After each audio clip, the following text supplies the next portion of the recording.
vidéo avec donc la seconde modalité par laquelle les banques commerciales peuvent créer de la monnaie, en particulier donc, c'est-à-dire la deuxième façon dont elles peuvent faire l'acquisition de créances, puisqu'on a dit que les banques commerciales ou banques de second rang peuvent créer de la monnaie scripturale en faisant l'acquisition de créances sur un certain nombre d'agents. Première forme de créance dont elles peuvent faire l'acquisition, c'est des crédits.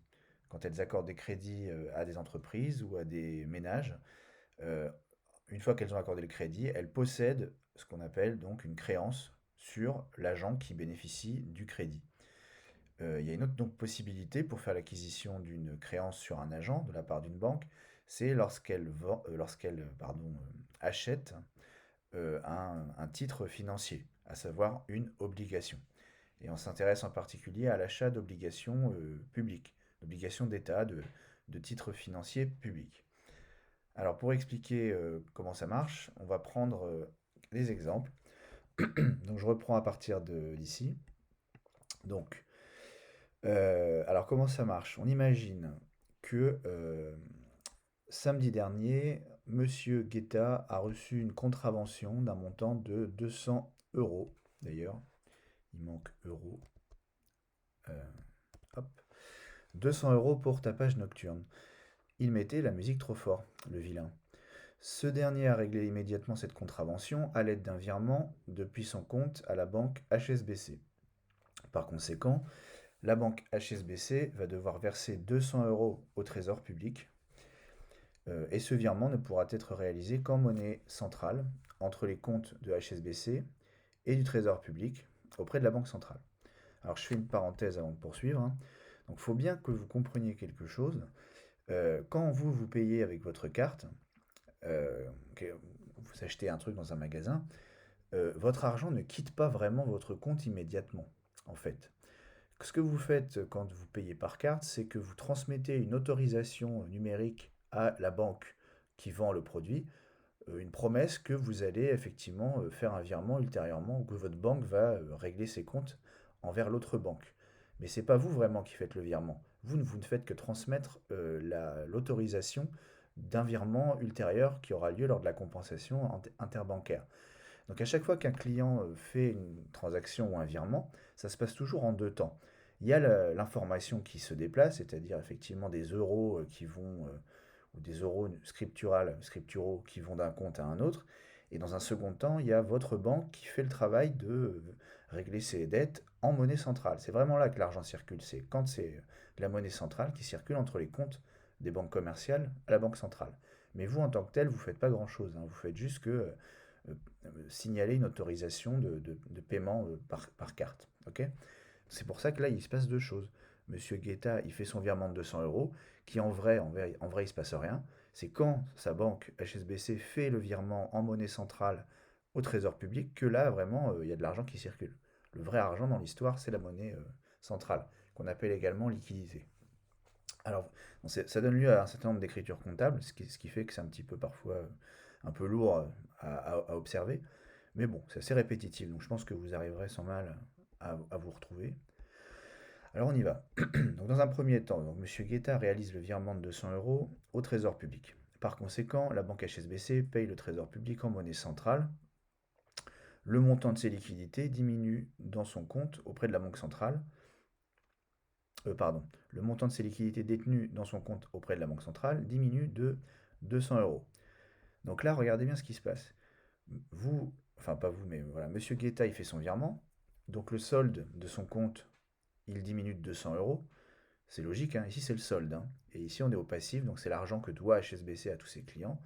Et donc on voit que ce que possédait en tout Monsieur Guetta sur son compte diminue de 200 euros, puisqu'il vient de faire un virement. En même temps qu'il a fait ça, la banque, elle, a fait le reste du travail, c'est-à-dire qu'elle a fait le virement de 200 euros en monnaie centrale au Trésor public. Et vous constatez que le bilan de HSBC, il est équilibré. Ça diminue de 200 d'un côté, ça diminue de 200 de l'autre côté. Donc le total de l'actif et le total du passif restent identiques l'un et l'autre. Ok. J'ai pas mis combien ça faisait parce qu'on n'a pas besoin, mais si ça diminue des deux côtés d'un même montant, ça bouge pas. Deuxième étape. Dans le même temps, le compte du Trésor public va être crédité de 200 euros en monnaie centrale. On constate que ce transfert de monnaie centrale du compte de HSBC vers le compte du Trésor public ne modifie pas le montant total inscrit au passif du bilan de la BCE, qui est donc toujours égal à l'actif. On dit que le bilan est équilibré. Alors là, attention, on n'est plus sur un bilan d'une banque commerciale, on est sur le bilan de la Banque centrale européenne. Et ici, on a la liste de tous les comptes de toutes les banques commerciales qui ont donc un compte auprès de la Banque centrale. Et là, on voit juste, qu'est-ce qui se passe. Trésor public, il gagne 200 de monnaie centrale, pendant que HSBC perd 200 euros de monnaie centrale. Okay, les 200 euros qui sont ici, là, les moins 200 qui sont là, c'est ceux qu'on a vus ici. Vous voyez, quand ici ça bouge, ça se répercute sur le bilan de la Banque centrale, ici.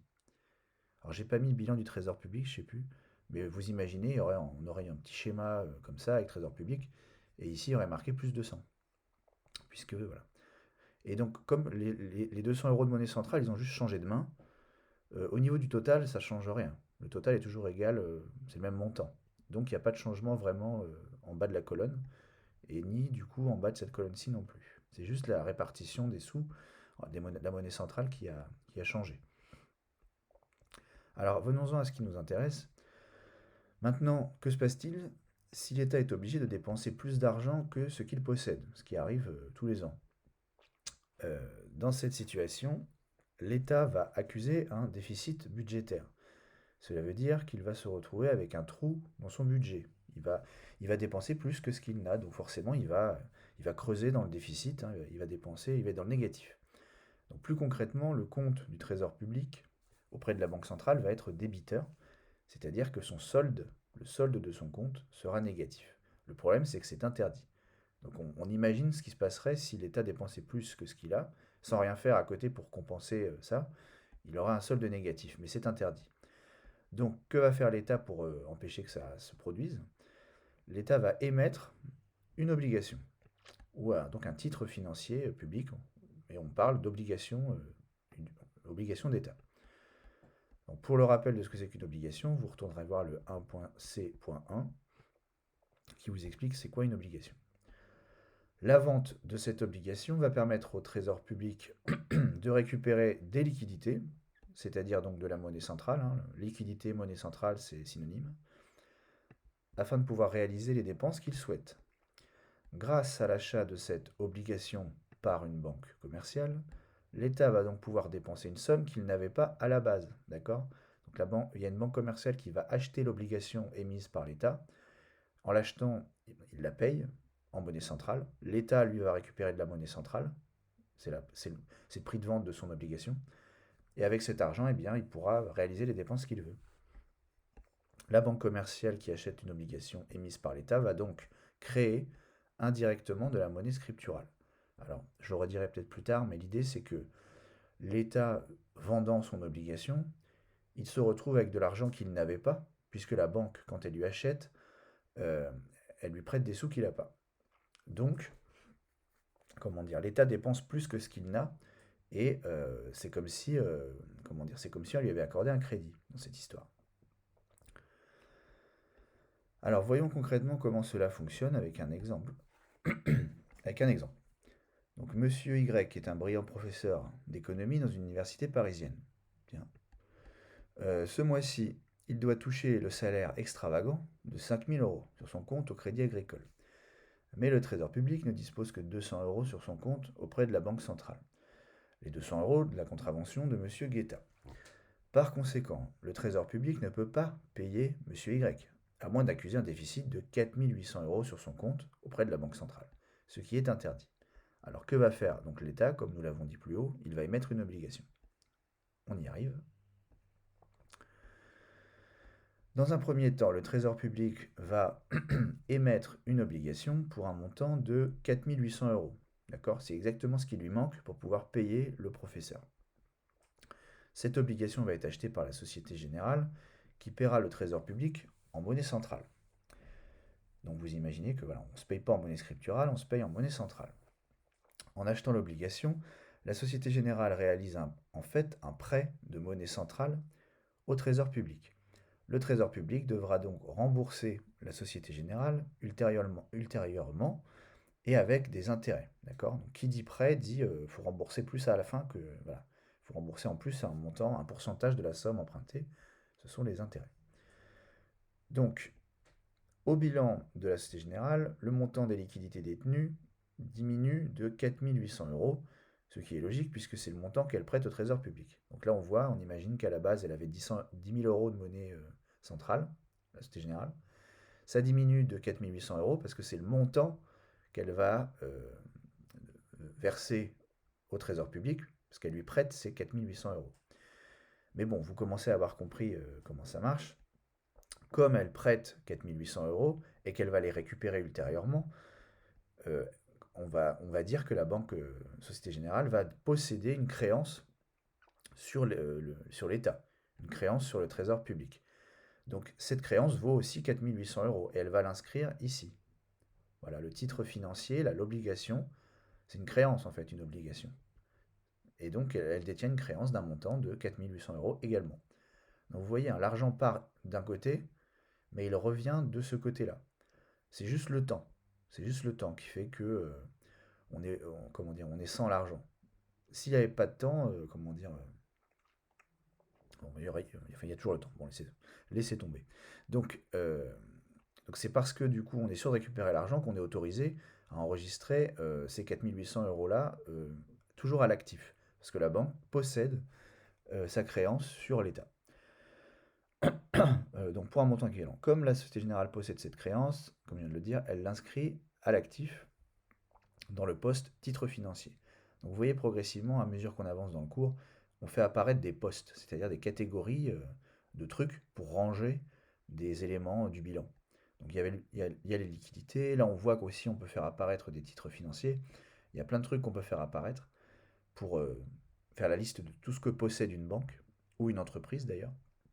Donc voilà, vous verrez à mesure qu'on avance, il y aura des nouvelles catégories qui apparaîtront d'un côté et aussi dans la colonne passif. Euh, Alors, on notera au passage que l'achat de cette obligation ne modifie pas le total qui est inscrit à l'actif du bilan de la Société Générale, qui est toujours égal au total de ce qui est inscrit à son passif. Donc le bilan est équilibré. Ok, juste là, on a un changement de la composition de l'actif. Les 4 800 euros qui étaient là, c'était de la liquidité, de la monnaie centrale. Ils sont devenus des titres financiers. Voilà, on a transformé une partie de la liquidité en titres financiers. Mais ça ne change rien au total. Le total est toujours identique, hein. C'est toujours égal à 10 000. On imagine qu'il n'y a rien d'autre, mais voilà, 10 000 moins 4 800 plus 4 800, ça fait toujours 10 000. Donc le bilan reste équilibré. Deuxième étape, que se passe-t-il au niveau des comptes auprès de la Banque centrale? Donc une fois que la Société Générale a payé l'obligation émise par le Trésor public, le compte de ce dernier va être crédité, naturellement, hein, de 4 800 euros en monnaie centrale, ce qui porte le solde du compte du Trésor public auprès de la Banque centrale à 5 000 euros, c'est-à-dire 4 800 plus les 200 de l'amende payée par M. Guetta tout à l'heure, ça nous fait 5 000.